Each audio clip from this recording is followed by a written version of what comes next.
Bonjour, bonsoir, bienvenue à revuemajulie.com. Mon nom est Julie Leblanc. Pour le volume 7, j'ai l'immense plaisir et honneur de vous présenter, si vous ne la connaissez pas déjà, Geneviève Young. Hello! Hello Julie, merci. Bonjour. Merci de l'invitation.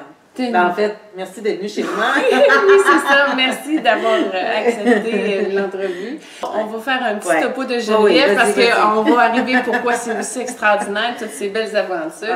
Geneviève, tu as commencé, on peut commencer ton parcours. Tu n'es pas une Québécoise de souche dans le sens que ton papa est un Haïtien. Trinidadien. Trinidad and Tobago. Ouais. Okay, excuse-moi. Ben non, c'est pas grave. En tout cas, ton père est noir. Oui. Il y a bien des Noirs sur la planète. Oui, c'est ça, exactement.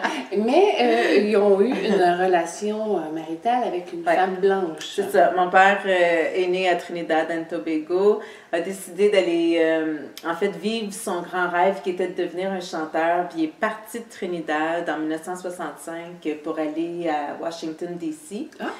Et là, il a fait la rencontre de Martin Luther King. Il a collaboré avec son équipe. Puis il y a des gens de son équipe qui lui disaient qu'il y avait une grande exposition qui allait avoir lieu en 1967 à Montréal. Expo 67. Puis là, mon père s'est dit, ah, tu sais, je vais aller faire un tour, je vais aller voir ça. Fait que finalement, il a décidé d'aller là avec des amis. Puis il m'a dit que la première chose qu'il a vue, c'était un homme blanc en train de cirer les souliers d'un homme noir. Puis là, il s'est dit, moi, je veux venir. Oui, je veux venir. Oui, je le comprends. J'aurais fait pareil. Fait qu'il est venu s'installer au Québec. Il a rencontré ma mère. Puis de là, ils se sont mariés. Puis moi, je suis arrivée quelques années après. Ah, c'est le fun. Fait que déjà, là, dans ces énergies-là, son père qui œuvre avec Martin Luther King, écoute, on voit tout de suite l'entrepreneur qui est ici, là, qui est prêt à défoncer les portes. T'en as défoncé beaucoup, Geneviève, de portes. Ben oui, ben écoute, ça fait partie de moi. Tu sais, moi, je dis que depuis que je suis... Tu sais, les jeux que je faisais quand j'étais petite, là, je me souviens à 4 ans à peu près, je voulais juste des caisses enregistreuses. Je voulais pas... Wow. Ouais, fait que moi, je recevais des poupées en cadeau. Puis là, je les arrangeais toutes belles avec des belles choses, puis j'essayais de les vendre. Fait que je faisais, tu sais, mes créations, c'était ça. Je savais même pas écrire. Je prenais des feuilles de papier, là, puis je faisais des vagues, tu sais, parce que je pensais que j'écrivais en lettres attachées. Je les brochais, puis j'allais voir mes voisins pour leur vendre mon livre, tu sais. Fait que c'est tout... c'était ça. J'avais l'esprit entrepreneur très, très, très jeune. Puis depuis que j'ai l'âge de 19 ans que je suis en affaires. Wow! Ouais. Mais là, tu n'as pas commencé en spiritualité quand tu as commencé en affaires? Ben non. Non. Ça aussi, ça a été un chemin. Mais j'ai toujours été très intéressée par la spiritualité. Je lisais Edgar Cayce à l'âge de 14-15 ans. Lise Bourbeau, c'était mes livres préférés, ça, à l'adolescence. À l'adolescence. Ces 5 blessures? Ouais. Oh oui, ben pas les 5 blessures, ça n'existait pas, mais qui es-tu? En tout cas, tous ces petits livres-là, ma mère achetait ces livres-là. Elle aussi était intéressée par rapport à ça, puis moi, je les lisais, là, j'adorais ça. C'est super captivant pour des adolescents. Oui. Fait que ça a toujours été, la spiritualité a toujours fait partie de ma vie, mais j'ai longtemps eu honte de ça. Pour moi, oui, pour moi, oui, là je le dis, puis écoute, ça fait pas longtemps que j'ose vraiment en parler, puis que je lui donne la place. Écoute, je l'assume là à 2000%. De son projet féminin dans Papa vous allez voir qu'elle l'assume très rapidement. Puis c'est mon passage, je te dirais que c'est vraiment ma vie au Bahamas qui m'a amenée à connecter avec... Là, en tout cas, je vous reparlerai de ça tantôt, mais la grande déesse Yemaya, puis avec qui, là, vraiment, tu sais, j'assume exactement tout ce que je porte. Je vais te montrer. Parce que je sais, excusez-moi, je suis partout en même temps, mais c'est juste que j'ai eu ce flash-là, parce que ça, c'est le dessin de mon arrière-arrière-grand-mère.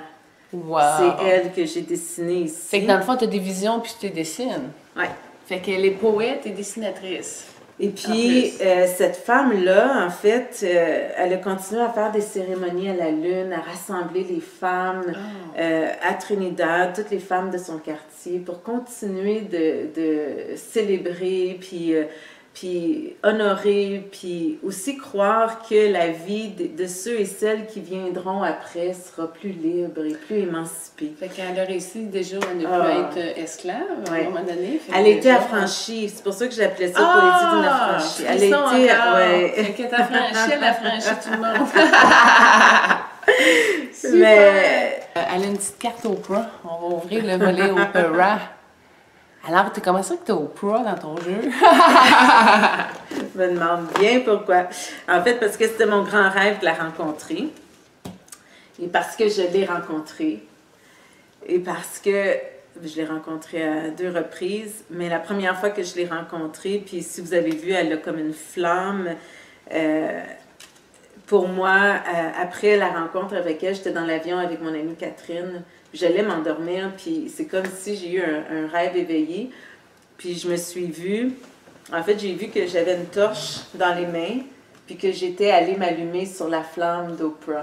Ça, puis... c'est un privilège. Hein? Quand ça arrive, ça change ta vibration. Oui. Puis ça grossit, ça grandit. Qu'est-ce que ça fait? Ça fait... Oui, ben en fait, j'ai vu là, que j'avais la torche allumée, puis là, je me suis tournée vite, là, puis là, ça a dit « Ouvre maintenant ». Wow! Puis c'était comme si, pour moi, c'était comme si elle venait de rallumer la flamme à l'intérieur de moi. Tu sais, le contact avec son âme, avec elle, parce que ça s'est fait d'une façon très... tu sais, il y avait 9000 personnes, j'avais pas un rendez-vous avec elle, là. Il y avait 9000 personnes dans un stade à Toronto. Moi, je décide d'aller aux toilettes parce que je m'en peux plus, il faut que j'aille aux toilettes. Et pendant que je suis aux toilettes, je me mets à pleurer. Là, maintenant, je comprends que c'est mon âme qui savait qu'est-ce qui s'en venait, mais que moi, je ne savais pas. Puis je me disais, pourquoi je pleure, tu sais? Puis là, aussitôt que j'ouvre la porte pour sortir des toilettes, j'entends « Everybody get ready! Oprah's coming! » Fait que là, moi, je me dépêche, je me rends, écoute, c'est 1/2 kilomètre de long, là, cette affaire-là. Là, il y a 9000 personnes. Fait que je cours le long de l'allée, tu sais, puis je longe le mur. Puis là, il y a une porte de sortie, exit door. Je vois un agent de sécurité sortir. Puis là, je vois Oprah arriver avec son micro. Puis moi, je suis à 5 pieds d'elle. La seule affaire que je peux faire, c'est crier « Oprah, I love you so much! » Puis elle a mis son micro en dessous de son bras. Elle m'a pris les mains et elle a dit « I love you too! » Oh mon Dieu! Il y a du monde qui ont vu ça à l'écran. Fait que là, les gens ils disaient « Oh! Tu as parlé, tu as touché, tu sais. » Puis, fait que moi, je me suis assise, j'ai dit à Catherine, on peut s'en aller, mon rêve. Ouais, c'est ça, c'est fait. Mais écoutez, pendant l'entrevue qu'elle parlait, à un moment donné, son œil droit à Geneviève est rentré, c'était Oprah, j'ai vu Oprah dans son œil. Écoute, vous êtes sœurs très très près, là. Oui. C'est pas juste une question de flamme puis de contact. Ouais. Tu portes sa fréquence, puis j'ai vu Oprah dans ton visage de ce côté-là. Wow. Ouais. Oui, je porte, puis merci de me le confirmer parce que ça s'est je sais, après la 2e fois, quand j'ai été invitée à Chicago, chez elle, puis là, il y avait tout un lien avec les Yoruba, tout. Puis l'émission qu'on a tournée, elle ne m'invitait pas pour ça, elle ne connaît pas mon histoire, mon livre n'était même pas sorti encore, de Constellation de Synchronicité, il n'y a personne qui connaissait mon histoire, et puis l'émission, c'est au sujet de colorism, qui veut dire la couleur de peau. L'impact de ta couleur de peau dans ta vie. Oui, c'est ça. Hein? Écoute, c'est venu, j'ai fermé la boucle avec elle, tu sais, puis la première personne vers qui elle est venue, c'est moi. Puis j'étais comme à côté d'elle, mais à la fin de l'émission, automatiquement, elle est venue vers moi, tu sais. Fait que c'était, pour moi, tu sais, pour moi, ça vient confirmer ça aussi. Mais là, DS x 4, quatrième signe, par Oprah, tu sais, quand tu dis ça fait ça. Mais là, non seulement ça, mais tu as participé à un de ses projets aussi, tu étais comme son représentant à Québec. Écoute, c'est pas juste ça, salut, là, ça va plus loin. Il m'appelait le Own Ambassador, mais on était plusieurs un peu partout dans le monde. Parce que c'est grand, le monde. Ouais, exact. Et c'était un projet ça s'appelait Belief. Donc, c'était une série de 7 mini-documentaires, si on veut, qu'on présentait au nom d'Oprah dans différentes écoles, différents endroits là, qui avaient été ciblés. Il n'y avait pas juste Oprah, je pense qu'il y avait Deepak, oui, j'ai de la misère. Non, ça c'est quand j'ai rencontré Oprah la première fois. Il y avait Deepak Chopra, il y avait Anthony Robbins. Elle connaît tout le monde! Elle montre son livre qui parlait des constellations. Des synchronicités. Ça, c'est son avant-dernier. Et là, ton projet Croisière, il vient avec un autre projet, si on peut dire. C'est en lien avec ton livre qui sort demain? Écoute, ça c'est trop drôle aussi. Fait que là, le livre qui sort le 18 novembre. Ouais, il s'appelle J'aime mon yoni. Yoni. Yoni. Comment t'écris ça? Y-O-N-I. Yoni. Ouais. Alors, le yoni, c'est le mot grec qui veut dire, en fait, tout l'ensemble des organes féminins. Différents aspects, fait qu'il y a l'aspect qui est physique, puis l'aspect qui est spirituel. Le côté physique avec l'œuf, c'est sûr que c'est un œuf qu'on insère dans notre vagin. Quand on est prêt, là, il y a toute une série d'étapes que moi, je vous guide à faire avant de commencer à l'insérer. Parce que, tu sais, c'est pas juste de dire, OK, je me l'insère. Je mets la roche, puis d'être ouais, non, c'est ça. Il y a un rituel avec l'œuf devient comme une partie de vous aussi, qui est à l'intérieur de vous. Donc, c'est important de créer cette connexion-là, puis cette communication. C'est ça qui est important, c'est que ce que j'ai eu en vision, c'est que, pour ça qu'on parle de jouir, justement quand on jouit, qu'est-ce qui est intéressant, c'est que toutes les cellules de notre corps, partout, se réactivent. Tu sais, la spirale de la vie. Oui. La spirale de la vie, c'est le début de tout, hein? Fait que la spirale de la vie se réactive partout dans tes cellules. Puis c'est ça qui donne la vivacité, c'est ça qui fait qu'on est comme tu sais, comme ça, puis c'est ça qui fait.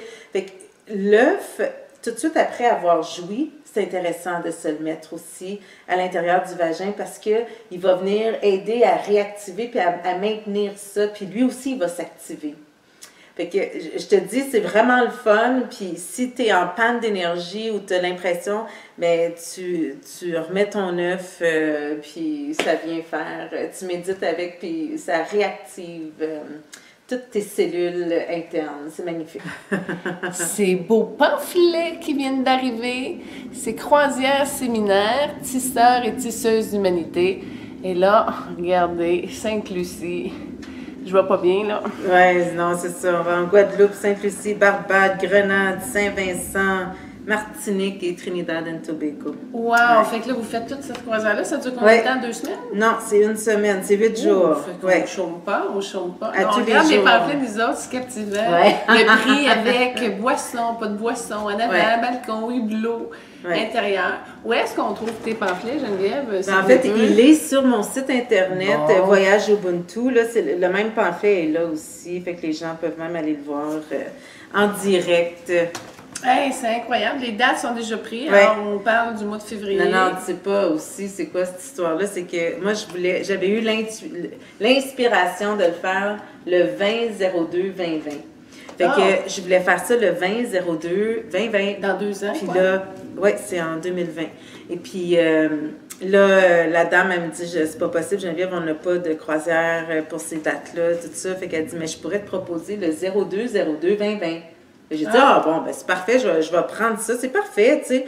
Puis là, je fais des recherches. C'est la date d'anniversaire de Yemaya, la déesse. 5 jeunes. Fait qu'il y en a qui sont bien connectés. C'est-tu magnifique, hein? C'est ta business, Geneviève. Elle s'appelle Geneviève Young, finalement. Production Geneviève Young. Puis là, tu fais pas juste de la production. Mais tu faisais de la production télé beaucoup. Oui. Puis tu sais, moi, j'ai toujours fait ça dans le sens où il y a des choses qui m'interpellent beaucoup. Puis pour un certain temps, après ça, je peux arrêter de le faire, puis après ça, je peux revenir. Tu sais, fait que là, ça faisait quand même 2 ans que je n'avais pas utilisé mon matériel télé, parce que la dernière émission que j'ai faite, c'était Ubuntu.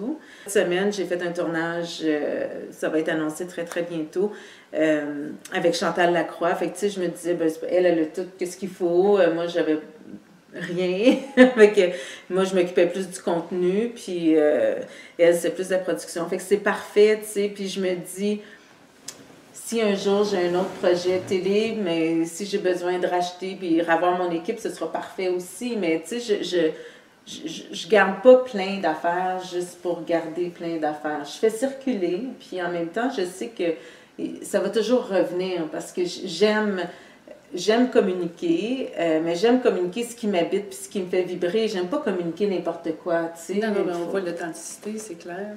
Ouais.